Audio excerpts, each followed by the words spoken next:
Russia launching its biggest aerial attack on Ukraine yet, just hours after a rebuke from US President Donald Trump. The assault underscoring just the intensity of the war, even as diplomatic efforts remain stalled. For more, let's bring in Oz Sultan. He's on the east coast of the US from Sultan Interactive Group. Great to see you. Obviously, President Trump has talked a big talk about being able to end the war.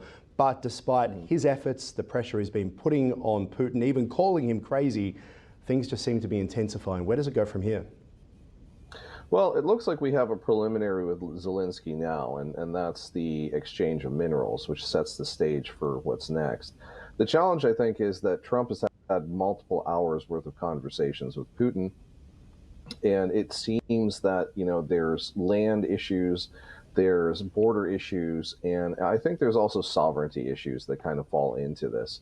The next couple of weeks are going to be sort of the deciding factor, I think, and whether this continues into the summer or if we can bring this to some sort of, near-term conclusion. The biggest issues I think that you're going to see inside of this is the ramp up with Iranian tech inside of the Russian sphere of influence, and from the Ukrainian side, the ramp up with more European tech inside of their sphere of influence. It's kind of stalemated on multiple battle lines. The Russians will make 3 kilometers worth of progress. They'll be knocked back a kilometer. The same thing with the Ukrainians. So it's not really moving. It's just creating a tremendous amount of collateral damage, which is horrific. So my thought process here is, over the course of the next couple of weeks, a shared negotiation needs to be brought to the table. Putin has not made it very, obvious what he is going to do. Talks in Turkey have broken down. So I think that's really where we are next. If I was a betting man, I would be betting that Putin isn't ready to end the war. And certainly we've heard from some EU officials that Trump is privately saying that to them, that after his conversations, he doesn't believe that Putin actually is ready. We saw that massive rebuke in the White House from Trump to President Zelensky a few months back, obviously, where President Trump accused Zelensky of not being ready to end the war. We don't actually know what Putin wants to end the war. We hear about borders and things like that, but initially it was to get rid of the leadership in Ukraine, and Zelensky is still there. Look, I mean, they still have to hold an election. It's quizzical whether or not they can actually have a democratic election at this juncture. There's issues with, Russian ethnic citizens inside of the Ukraine. There's issues inside of the land grab that Russia did in 2014, and now people wanting to push that back. You're not going to end up with Ukraine as what it looked like previously. What you will end up with is something new.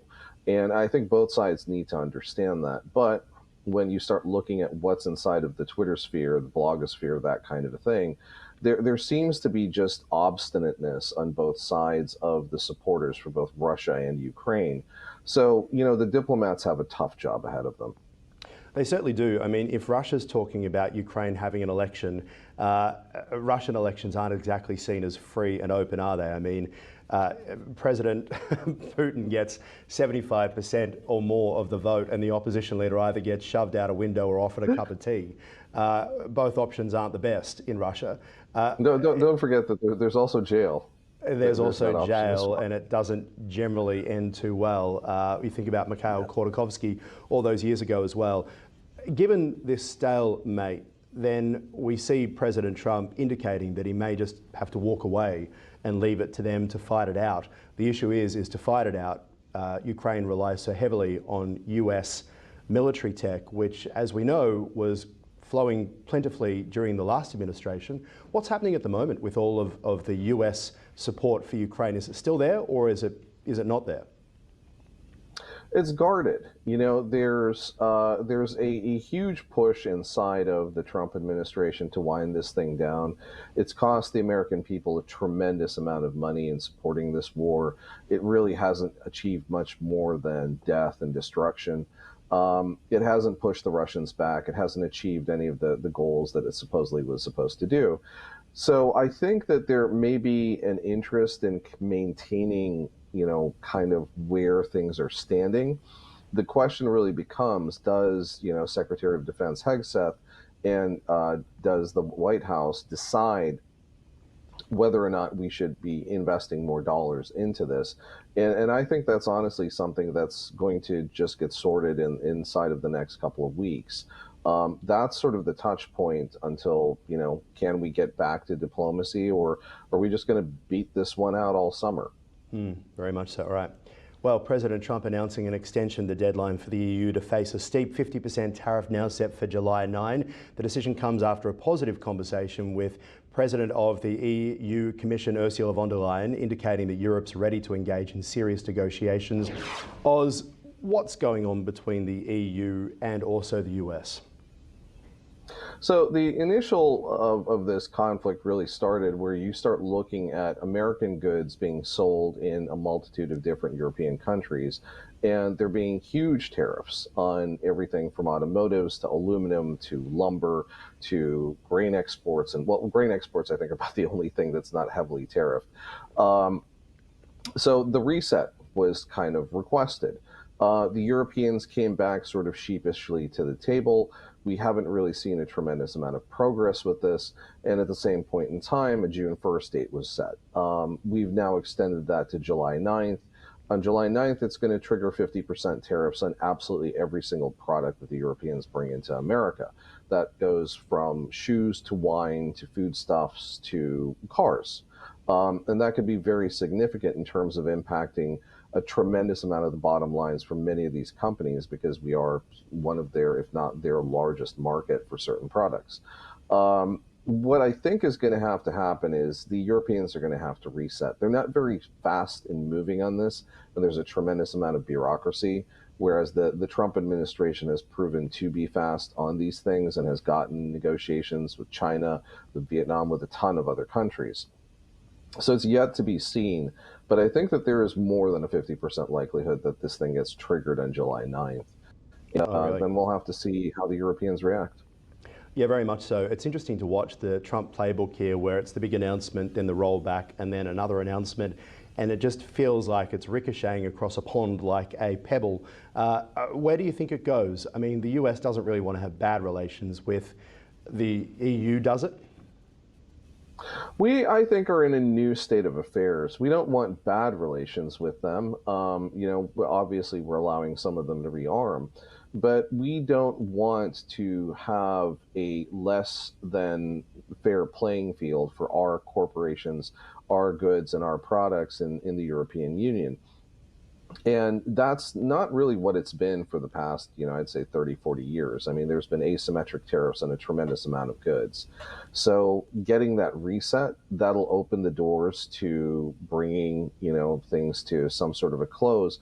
But I think the bigger push here, and we've seen this from Volkswagen, Porsche, and a number of other companies, is that they're moving their manufacturing to the United States to avoid any future potential tariffs. And that's what Trump wants. Bring the manufacturing back, bring everything to the United States, set some sort of new terms with us, and we're willing to work with you.